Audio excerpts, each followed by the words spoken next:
Welcome to the Psychology Games Podcast, where you learn about how psychology and video games interact to shape our behaviors, our beliefs, and our purchasing decisions. My name is Jamie Madigan, a psychology PhD and a lifelong gamer.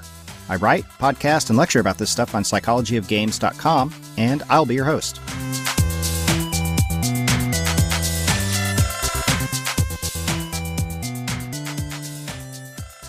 Hey, podcast listeners. I got a question for you. Why do you like to play video games? This is a question I actually get a lot, both from members of the press who are looking to understand why some new mobile game has blown up big, for example, or from new friends and colleagues who are just finding out about my hobby for the first time. They all want to know, what motivates people to play video games so much? Well, there's actually a few different ways you can approach that question. You could ask, for example, why people play games in general. Why do they play a game instead of watching TV or reading or playing sports or building a bookshelf or learning about animal husbandry? In their book Grand Theft Childhood, researchers Cheryl Olson, who was a guest on an early episode of this podcast, check it out, and Lawrence Kuttner just straight up ask kids why they played video games. Here, let me just quote some of the things that they were told straight from the book. My friends like to play. It's something I do when I'm bored. It helps me relax. I like to teach other kids how to play. I like the guns and other weapons. It helps me feel less lonely. It helps me make new friends. I like to learn new things. I like to create my own world. It's just fun. I like to compete with other people and win. It helps me get my anger out. It helps me forget my problems. There's nothing else to do. Using a statistical technique for reducing data called factor analysis, the Kuttner and Olson team found that kids' reasons for playing these games boiled down to 4 general ideas. 1. Excitement and fun. Kids enjoy competing and winning, and the challenge of figuring out a game. 2. Sociability. This group of kids played because their friends like to play and they like to make new friends. 3. Emotions. This group of kids often play to get out anger, forget problems, and feel less lonely. And then 4, boredom. These kids turn to video games when there's nothing else to do. This makes sense to me. Games are fun, at least the ones that survive the crucible of the marketplace are. Games are getting more and more social every year. They help us deal with emotions and stress. I just had a whole podcast on how games help us recover from stress, in fact. Check that out too. And I think we've all been on a plane ride or in a waiting room where we counter boredom with a few rounds of a mobile game. So, that's one way to answer the why do people play games question. But there's another tack you could take as well, which many researchers have in fact taken. What if you specifically asked, well, what is it about a particular game that makes people want to play it? Or why do people play one game over another? Or put another way, think about the types of games that you like to play. The genres and the mechanics that you're drawn to over and over again, despite the fact that there's a much wider world of games out there to choose from. You got thousands of games that you could play at any moment. Why are you playing what you've been playing lately? In short, what kind of gamer are you?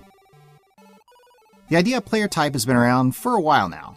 Back in the mid-1990s, game designer Richard Bartle was interested in the different kinds of player motivations for multi-user dungeons or MUDs. These are the text-based precursors for our massively multiplayer online games of today. Here he is talking at the Casual Connect conference in 2012. Right, I'd known this theory for several years before I actually wrote it up. I put it together in 1990, following some discussions with the players of my own game, which was called Mud 2, because it was the 4th version of Mud. The players were describing what they liked about the game and what they thought the other people liked about the game. And at the end of all this, they were starting to repeat themselves, so I just summarised the whole discussion, and I spotted that there were these commonalities, and the result was basic player types theory.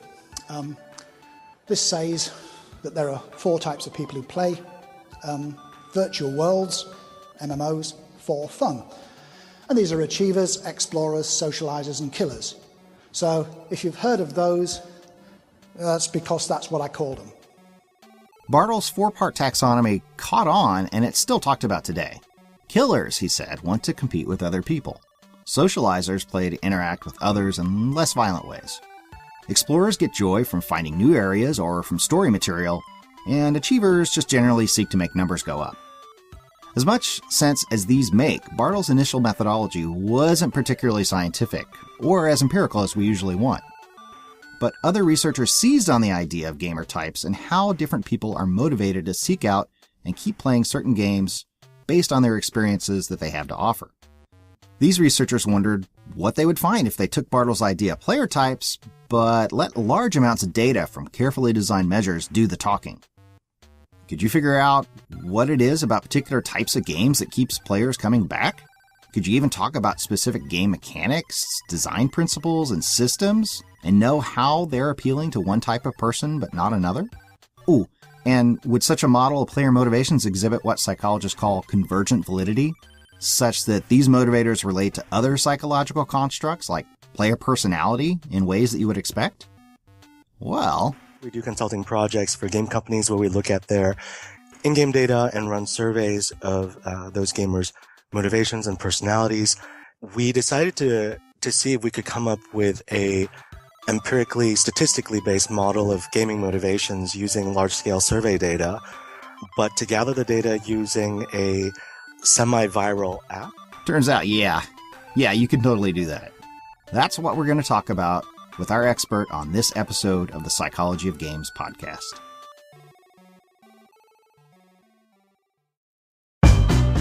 Before we get to that, though, just a quick note to remind you that this podcast and the website need your support on patreon.com/POG. I'm relaunching my Patreon campaign soon, and I'll have a bunch of new goals to work towards. Patreon is a super simple system that allows you to kick $1 or $3 my way to make sure I'm motivated to keep doing these podcasts and articles. It helps me cover the cost of things like web hosting, podcast hosting, book purchases, access to scientific journals, and honestly taking time out of my nights and weekends to make this stuff happen. Patreons also get rewards and early access to versions of this podcast that don't even contain this bit that we're doing right now, and audio versions of articles from the website. You can check it out at www.patreon.com/POG for Psychology of Games. Okay, we're done here. All right, thanks everybody for joining us again on the interview portion of the podcast. My guest today is our very first returning guest on the podcast, Dr. Nick Yee, who I had on in the early days. Nick, you came on, you talked about big data and sort of the path that you took to becoming a video game psychologist, or at least something in that ballpark. And it sounds like since then, you've been pretty busy with some big data of your own. Back then we talked, you were just getting your new company, Quantic Foundry, off the ground. So welcome back. Thanks. I think it's almost exactly a year ago. Yeah. I think it's when it was. Yeah. Yeah, it could have been. So what have you been doing in that year? What have you and your collaborators been up to? So Nick Ducheneau, who I've worked together for over 10 years now, we started a game analytics consulting company called Quantic Foundry, and we're just about a year into incorporating the company, and we've been doing a lot of interesting work. We do consulting projects for game companies where we look at their in-game data and run surveys of those gamers' motivations and personalities. And along the way, we developed this online tool, the Gamer Motivation Profile, which started as an internal project that kind of got really big in a good way. We decided to see if we could come up with a empirically, statistically based model of gaming motivations using large-scale survey data, but to gather the data using a semi-viral app.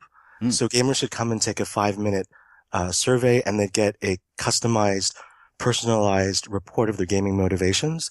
And as we got more data over time, we would, revise the model, rerun the stats, clean up the questions until a robust model emerged. And beyond our wildest dreams, we're sitting on top of data from over 220,000 gamers right now. We actually launched that tool in mid-June 2015. So it's really only been a little over half a year. When we rolled it out, we rolled out a good enough version based on data from about 600 fairly representative gamer panel sample. And then as we collected the data, we revised a model and got good media pushes from places like Ars Technica and Geek Sundry. Yeah, I saw that going viral a while back. It was sort of everywhere for a week or so. It was funny, yeah. And actually about 80% of the traffic came from social media, primarily Facebook and Twitter. And that caught us by surprise as well, because a lot of our previous survey work was before the Web 2.0 changes. And so we were not used to that mode of virality at all. And so that was interesting to watch. We were, and tracking all that via Google Analytics. So what were you asking people in the survey? Like, what were you trying to measure? Sure. We were interested in people's gaming motivations. So, if you talk to gamers or any game developer, it's easy for, anyone to brainstorm a list of gaming motivations that they think, gamers vary on. So whether that's competition, interest in storytelling, interest in achievement and collecting points and so forth. So can I just ask one quick question? Sure.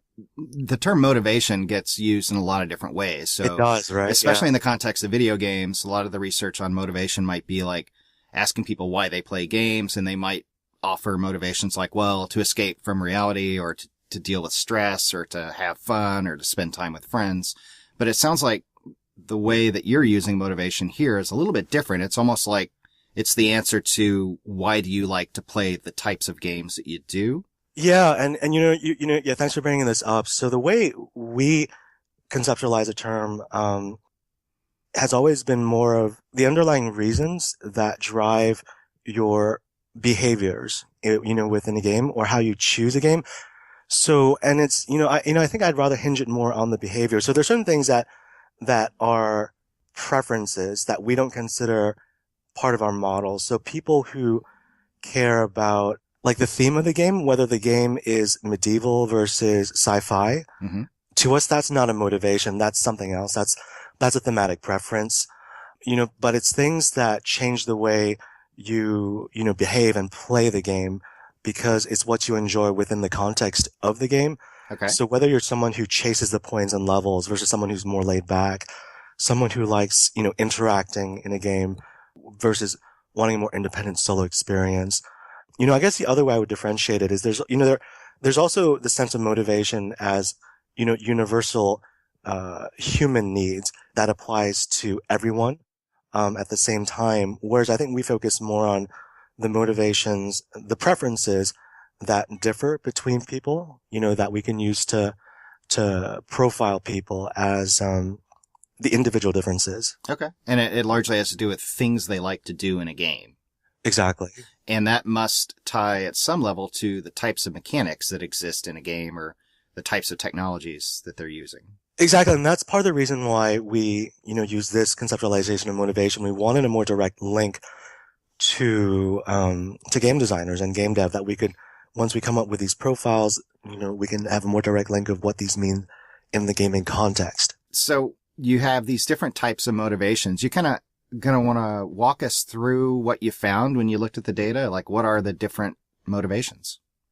Yeah. So when we looked at the data, we found a model where we isolated 12 distinct motivations that grouped into 6 pairs.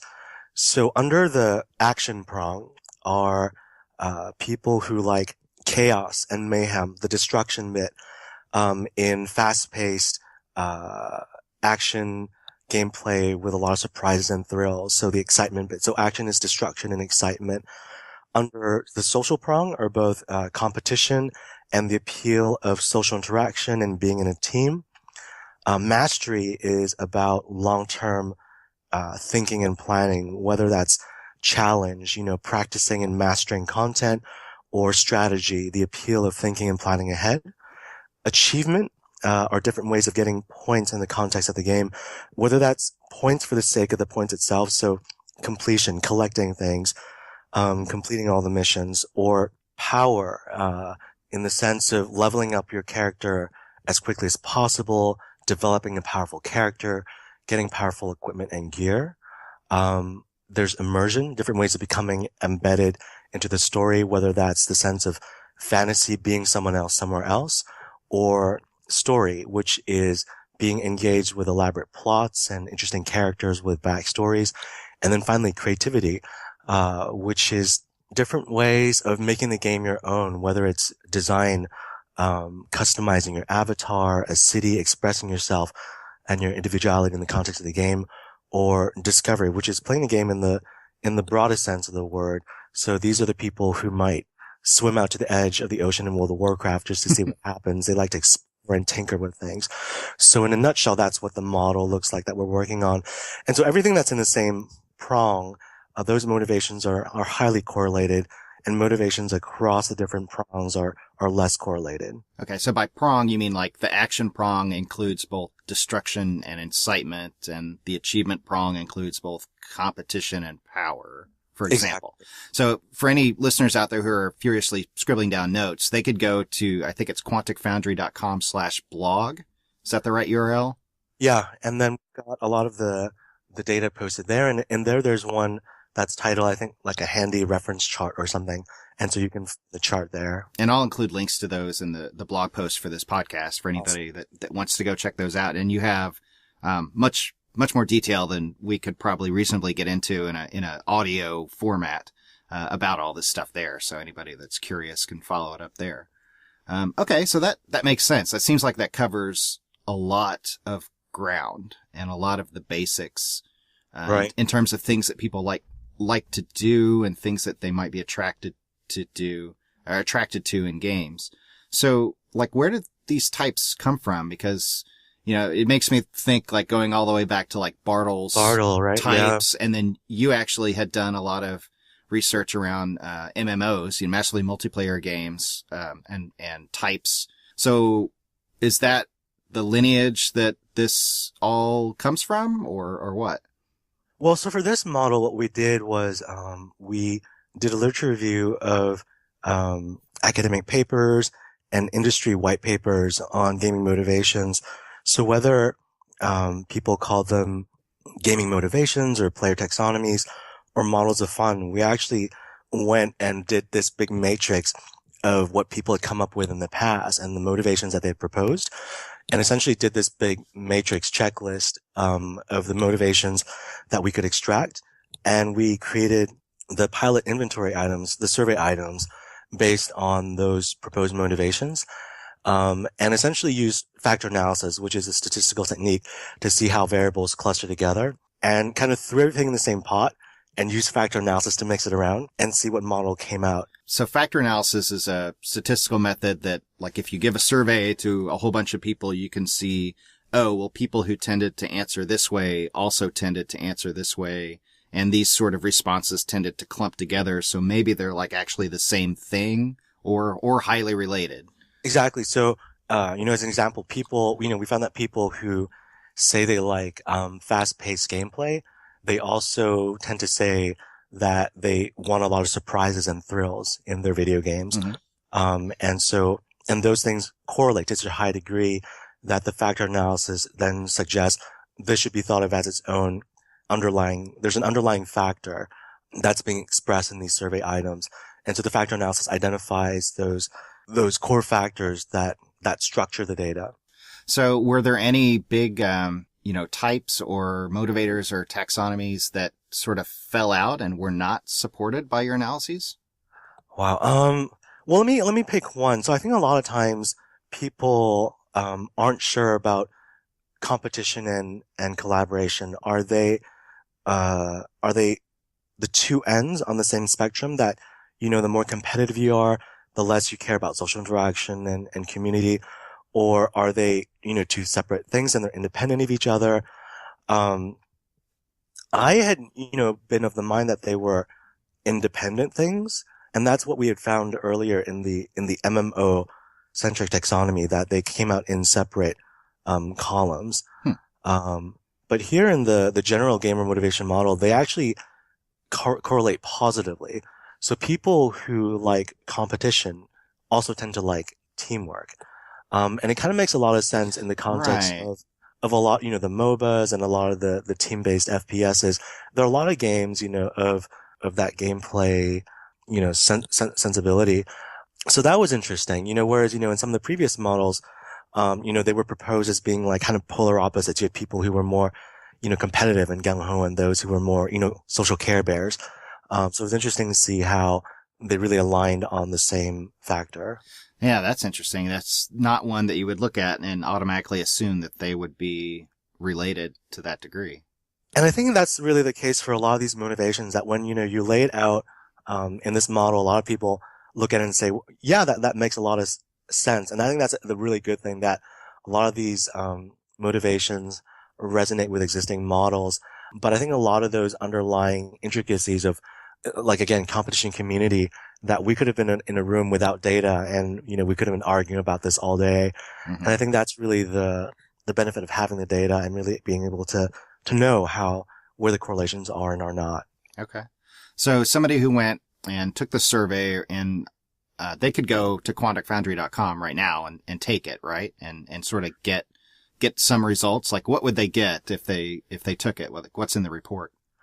So the personalized report of your gaming motivations, you get a score on each of the 12 motivations as a percentile rank relative to all the gamers who have come through the test. So, if you score a 50 percentile on excitement, you're just perfectly average.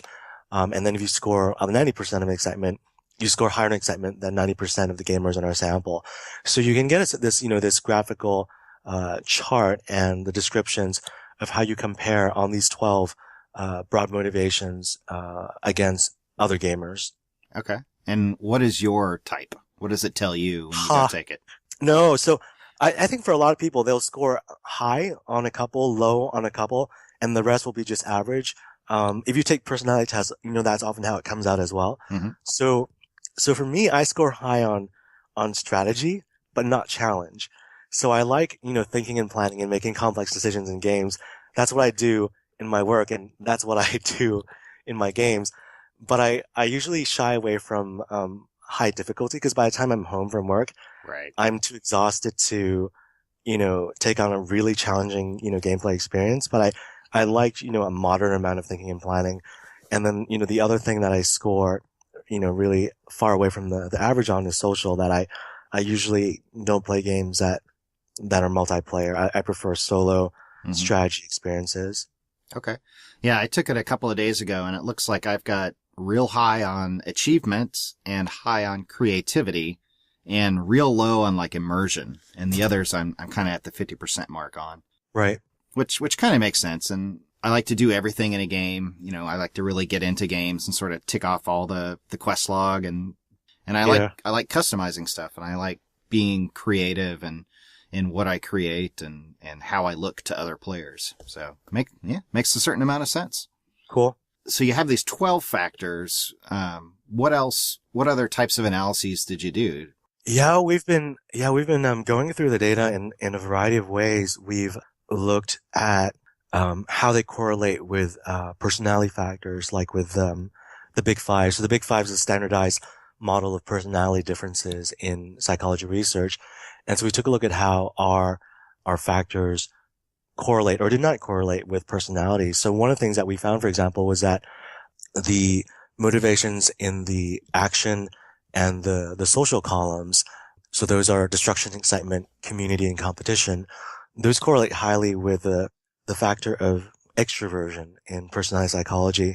So that's the personality trait of people who are more social and outgoing, but also more cheerful and optimistic, more thrill-seeking, and more assertive in group situations. So it's interesting how, at first it's not clear why the action and social motivations are related, but it's because of extroversion in underlying, personality theory. So that was interesting.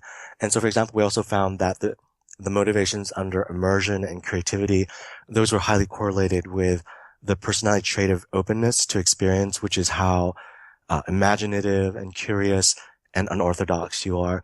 And then we've also looked at how the motivations differ by gender and by age. So, when we first took a look at gender, it seemed like gender differences aligned with stereotypes. So we found that women, for example, scored higher on fantasy and design and completion, whereas the men scored higher in destruction and competition and strategy. But then when we threw age into the mix, we found that oftentimes, age explained more variance than gender does. So for example, we drilled into, competition, the motivation, and we found that even though there is a moderate, gender difference, that age essentially, explained double the variance, in competition than gender does. So, I mean, you say double the variance, you mean explained more of why things are the way they are? Or predicted it better? exactly. So age explains, twice the changes in competition, Hmm. across people than gender does, at about double the amount, of explanatory power. So that's a really interesting result, because there's obviously a lot of conversation going on about now about, how to make games more inclusive. And I think rightfully so, people are saying, well, we need to make games that include women in ways that we haven't before, and in ways that they, like, and that they'll want to play the games and be parts of the community. But it also sounds like some attention might need to be given to old folks like me, regardless of my gender. Yeah, absolutely. And I think, it's kind of like the elephant in the room. We know that there's, you and I were in this generation that grew up with video games, and clearly we have no desire to ever stop playing games. We'll just keep playing games as we get older. Mm-hmm. But what our data is showing is that our gaming motivations do change over age. And so as there's this new growing cohort of gamers over the age of 35 who are aging out of the traditional core gamer market, it'll be really interesting to see what kind of gameplay and what kind of games could be designed for that cohort, and for intergenerational, cross-generational gameplay as well. So I think it's a really interesting point that in one of the blog articles, you talked about, and as you kind of alluded to a second ago, the fact that competition as a motivator becomes less important as people get older. And you actually didn't do like a longitudinal study where you had somebody take the survey at 18 and then come back 20 years later and have them take it again. You did like a cross-sectional, right? Where you looked at, this is how people in their, say, 40s respond, and this is how people who are 17, 18, 19 respond. And you found that people are less interested in direct competition the older they get. Is that essentially correct? That's right. So we did this cross-sectional analysis of, gaming motivations, across different age groups, and we found that competition was a motivation that changed the most dramatically with age. So it drops very quickly as people age. So among the younger gamers, there's a huge, gender difference. The male gamers score a lot higher in competition than the women, but then it drops fairly quickly for both genders, faster for men than for women. So once you approach age 45, the gender difference is almost gone. And there's a much bigger difference between young men and old men, older, say above 35, above 40, than among the youngest men, women, ancient, and, so that was, one example of how, as gamers, get older, their preferences in games change. And it's less about their gender at that point and more about them being older gamers. Okay. While we're on the topic of gender, as kind of an amusing sidebar, and one of the presentations that you made recently, there was a funny story in the Q&A section about how you dealt with gender in your survey. So one of the first sets of questions in the survey are demographic questions, and one of those is, what is your gender? And you had like male, female, other, and then other you could type in like a response. Right. Yep. And how did that affect how you sort of cleaned up and analyzed the data? I thought that was kind of amusing. So the question, Nikki Crenshaw asked the question, she asked, how did we deal, given that we had such an open modality for the gaming motivation profile, how did we guard against, bogus answers and just bad survey take?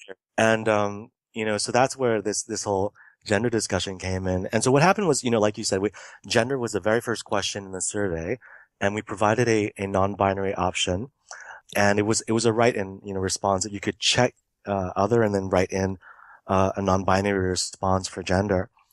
And, there were a couple of other open-ended questions on that first page. So age was also a write-in, and then we asked gamers their favorite, game titles.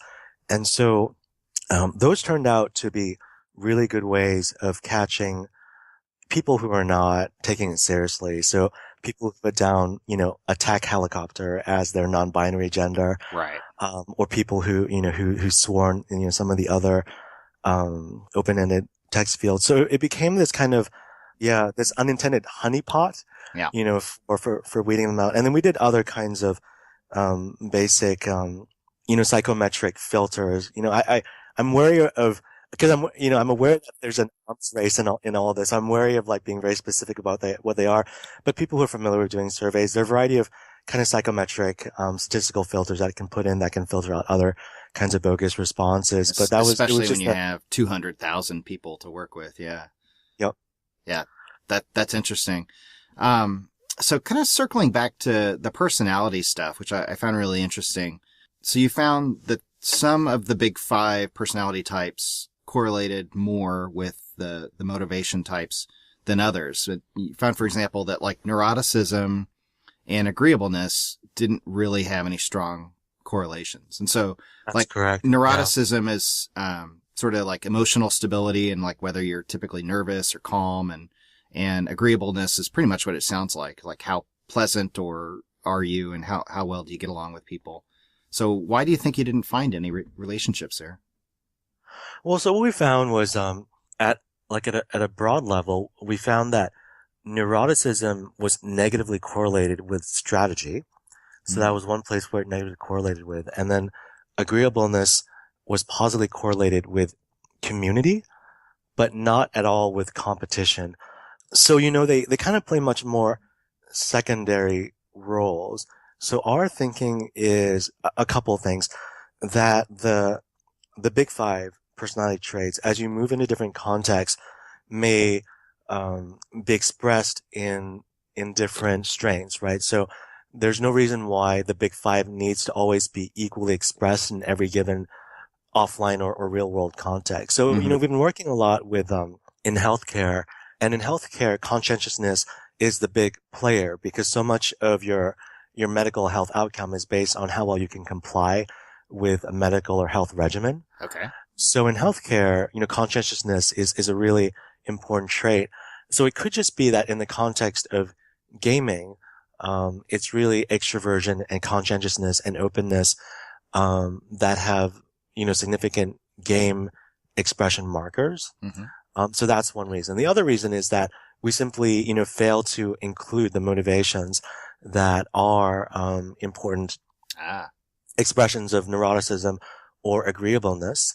And then a corollary of that is that, we may not, in fact, currently have those mechanisms or a vocabulary for those, opportunities, and that, in fact, they don't exist yet. But if we could identify them, we could create kind of new kinds of gameplay experiences. Yeah, that's interesting. So it could be that there's some mysterious 13th factor out there that lines up with these, or it could just be that like, hey, these types of things aren't expressed in video games all that frequently or all that strongly. Exactly. Yeah. And Jason Vandenberg at Ubisoft also has a model called the domains of play that's based on the big 5. It's he's done qualitative studies of how these big 5 traits may express themselves in gaming motivation. So kind of like he came the opposite way of how we approach this question. And so he's also had trouble figuring out the links between neuroticism and gameplay motivation. So he's excluded that from his more recent models as well. So it's interesting that we kind of came at this from different ends and both didn't find, good linkages for neuroticism. Right. Agreeableness, he's linked to certain things, but, so maybe agreeableness is an interesting place to look for. Maybe there are potential motivations there that we're not picking up on in our model yet. Yeah. One of the other interesting analyses that you've done is looking at, or using data from the part of the survey that asks, what are your top 2 or 3 video games? That's right. And you did this, interesting analysis where you looked at like the strategy, motivator and different types of strategy games. Can you talk more about that? Sure. So, in the gamer motivation profile, we also ask gamers to, tell us their top favorite games or games they've enjoyed playing recently. And so essentially we have this pivot, this linkage between game titles and motivations. So if we take everyone who listed a particular game that they like, say Civilization, and we figure out their aggregate motivation profile, so the average scores across the 12 motivations, we can come up with essentially this game audience report, for the game as a whole. And we can do this across almost 1,000 games in our data and then compare games with other games, right? So does Civilization attract a audience that cares more about strategy than Europa Universalis or SimCity? Mm-hmm. And so we realized that we could take games in the same genre space and kind of map them out along different motivation axes. So in the strategy game genre map, we mapped out some strategy games along the strategy motivation and the excitement motivation. So essentially strategic complexity versus how fast-paced and thrill-based the game is. And so if you can imagine, this map where the further left you are, the lower on strategy, the further right you are, the higher on strategy, the lower on the map, the lower on excitement, and the higher on the map, the higher on excitement. And so all the 4X turn-based strategy, the grand strategy games, they're on the lower right part of the map.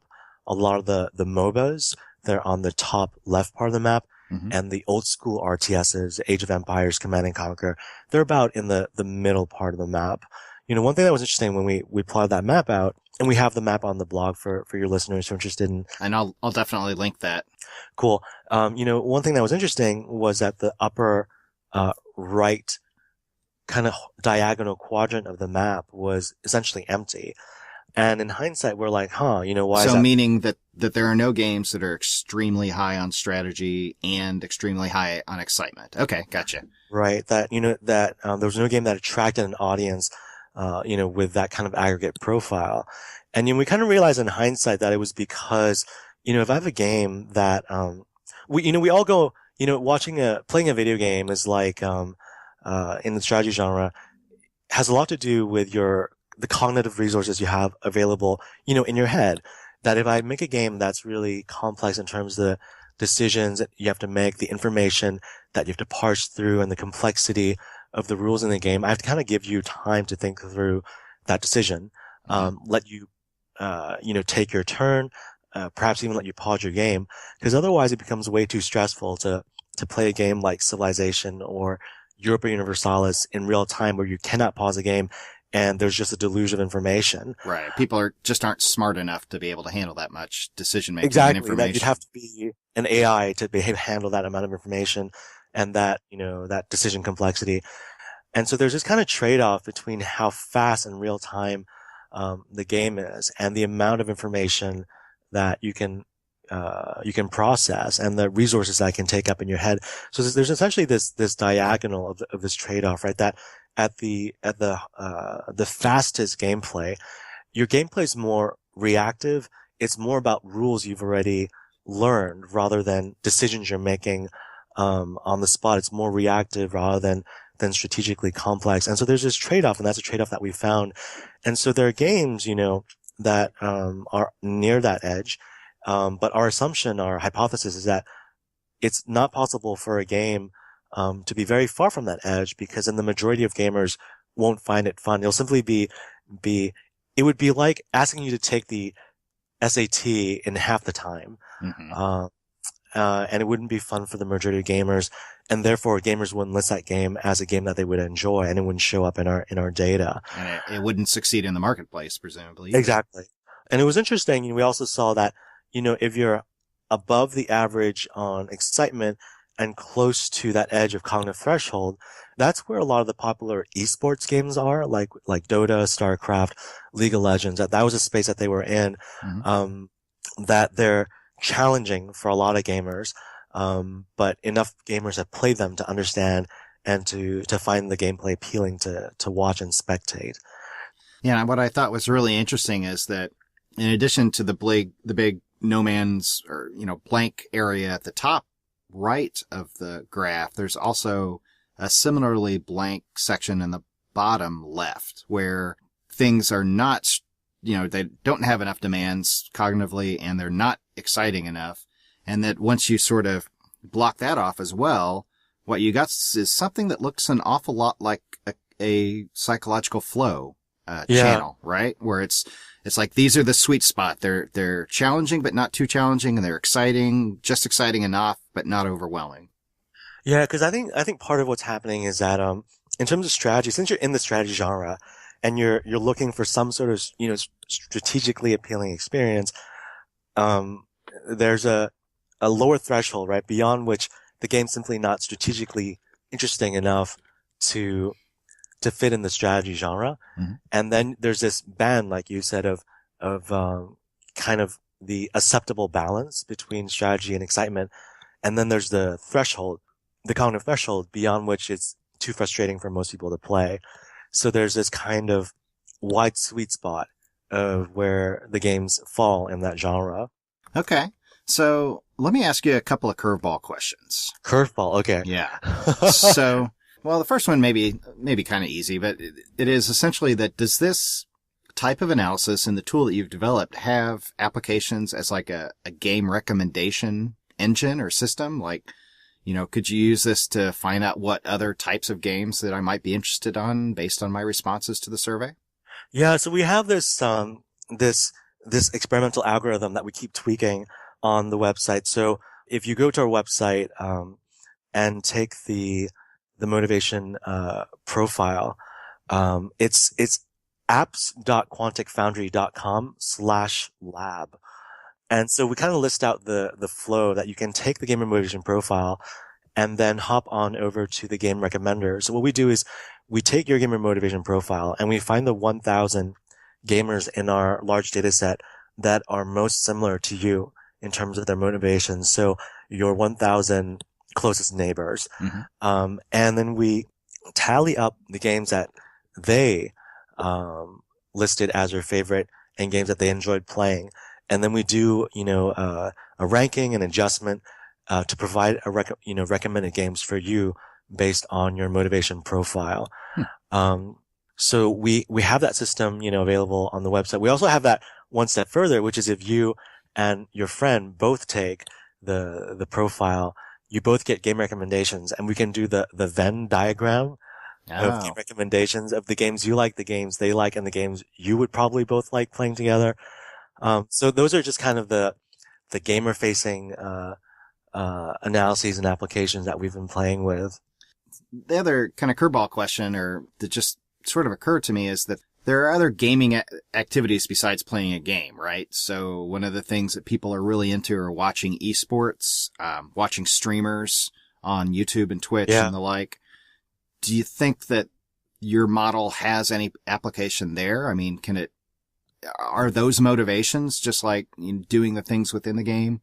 Are there certain types of people who just like to watch competition or watch someone else explore the game, or what's the intersection there? Yeah, I think that's a really good question. So we don't have that data, so I don't know for sure, but I think it is interesting to try to map out those meta variables as well. So another one may be the likelihood of monetization, the likelihood of rage quitting. So I think there are these kinds of these meta variables in here that may very well correlate, strongly with something that's already in our model, or not. And I think that's kind of like a complementary research project, along the side. Off the top of my head, I really don't know. I feel like, I feel like there is a social action component to spectatorship as well. It's still community based and still very that appeal of excitement and thrills.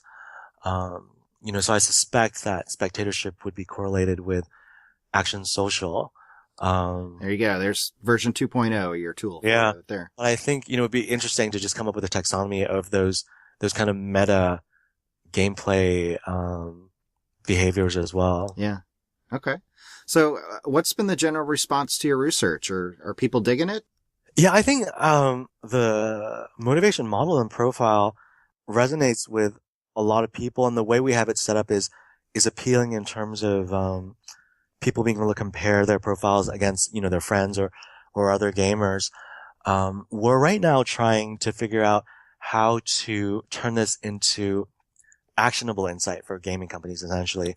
So whether that's using the genre maps to surface underlying fundamental psychological concepts, or zone sweet spots in a particular genre space, to really be able to benchmark the motivation profiles of games that are existing or whether they're being developed in conceptually. In the talk I also talked about doing persona clustering, that we can look into specific game titles or specific genre and do a cluster analysis of the distinct personas or player types that are underlying a game title or a game space. So we're chatting a lot with different game companies to figure out how we can best use this data set that we have to make informed decisions in terms of marketing and game design. Yeah. So that's what we're really busy doing right now. Very cool. Yeah. The one thing not the one thing, but one of the things that I like about what you guys are doing is that, it's evidence based. It's based on data and analyses and models, which have their roots in psychology and psychological theories. And especially when you go back and look at some of the early player type models, they were just kind of like, I don't know. I played with a bunch of people and this is seen to be the types of people I encountered. So these are my player types. And, they weren't nearly as rigorous or based and rooted in evidence as the stuff that you guys seem to be doing, and others sort of doing similar work in this space that you mentioned earlier. So I really appreciate that. And I like it about what you're doing. Yeah, I think, one side point for us is, you're familiar with, the big five in personalized psychology, but, in the industry, the MBTI still kind of is, very dominant. Everyone kind of knows their MBTI profile. I hate the MBTI. For us, it was, we weren't sure whether we were going to run into that as well, that people would see our model and are like, oh, this is mathematically cool, but I prefer X model. And so it was interesting to we like stared really long and hard at the MBTI, and we had a lot of discussions of, okay, why is the MBTI so compelling to people? And why is the big five so blah when you give it to people? And, are there lessons that we could, learn there? So what lessons did you come up with? So one thing that we tried to do was, we realized that there's kind of a sweet spot for how many things that people, this is chunking in psychology, right? How many things people can keep in their heads before they lose track of, the numbers? 5 to 7, right? 5 to 7. And, the MBTI, has this interesting pivot from 4, factors to 16 types. And then the big five is, right around is 5. So, we realized that we probably shouldn't do 12 motivations as the highest level visualization in the profile. So that's how we came up with the 6, that we grouped the 12 motivations into 6 pairs, and we show you the scores on those 6. The other thing that we kind of took a page from the MBTI was we came up with textual markers. So it's not just you have a percentile ranking, like you're not just a 60% on excitement, but we come up with a textual marker. So I think, if you score very low on action, you get the marker calm. Or for example, if you score very high on the achievement motivations, you're given the marker driven. So we came up with these high level markers to make it easier for people to compare themselves, and that there's kind of and it's actually the first thing you see on the report is the textual description and then the kind of graphical chart. So we were playing a lot with the presentation features like that. And it was kind of an interesting exercise, because in psychology research, there's a lot of best practices around factor analysis and how to do scale construction. But most of the scales in psychology are done in kind of like a practitioner or, experimenter participant format, that the participants fill out the form, but then they never see their scores. Only the researcher sees the scores, right? Or only the psychiatrist or therapist sees the scores. And so there's much less, literature around best practices for how do you show psychometric, findings back to the test taker in a palatable and meaningful way and in a compelling way. And so there were a lot of things that we kind of played with in that space that were also interesting in developing the profile presentation. Yeah. Yeah. So it sounds like some some lessons from user experience design making their way into Yeah. at least how you presented what you found. Yep. Great. So, well, let me ask first, have you been playing anything yourself lately? I have, I'm trying to, I got back into Civ 5. Oh, Like every once in a while, like I'll be playing, a new game that comes out, and then in the interstitial time, Civ 5 is my go-to game. Yep. And I'd always been, playing Civ 5 in a particular, way, and I've always favored particular civs. I usually prefer like playing, tall, a few cities, but growing them very big, Mm-hmm. and, developing either culture or science. And so I've been reading more about, the other strategies in the game, and I've been playing a couple of games where I deliberately try, the civs that I've never played before, and, the strategies that I tend to, to try out. So I've been playing a few games, Civ that, in these other strategies. I'm trying to think I'm like, oh, XCOM 2 was good. So I played through. I haven't gotten around to that one yet. Yeah, It's on my it's list. good. Yeah. Yeah. And I really like not the first one, but the more recent remake, the relaunch that they did. Is it Enemy Unknown, I think?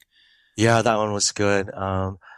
It's in XCOM 2, I was really impressed by their balance of, the difficulty and the challenge that in one, you also felt that it was this ominous threat, and you were always kind of running out of time. And this sense of running out of time they did it really, well balanced in XCOM 2, that you're always having to make these tough choices. So I was really impressed with that. Yeah, that stuff's so interesting from a psychology perspective, and just the psychology of decision making and how people, weigh things and factor in. So yeah, I should definitely check that out.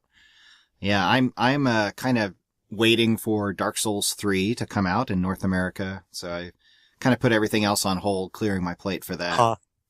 I got a little while to wait at the time that we were recording this anyway, but I'm really looking forward to that. I've been really into all those games in that series.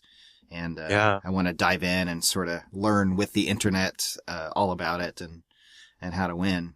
But the other thing I've been playing is that I got into the Overwatch closed beta. That's How was that? I haven't tried it. The team-based competitive shooter from Blizzard. Yeah. It's really good. I like it. And you can tell that they're still futzing with stuff, because they'll just make dramatic changes, and they'll, and like the forums will just be like, we wanted to see what'll happen. And so, we changed this huge thing. So it's still a little bit fluid right now. But I really like it. And, Team Fortress 2 was my go-to game, that whenever I was between games, or it's like, I only got about 30, 40 minutes to play. Let me just kind of mess around. And this is in a lot of ways like a Team Fortress 3, or what a new Team Fortress game would be like, with, 21, I think it is, different classes, and lots of different options. And they all feel and play really differently. And it's a lot of fun. I think they've got some ways to go in terms of the social stuff and sort of surfacing like player performance and the feedback that they give, and what types of actions they reward. But they seem to actively be trying to dial that in with this beta.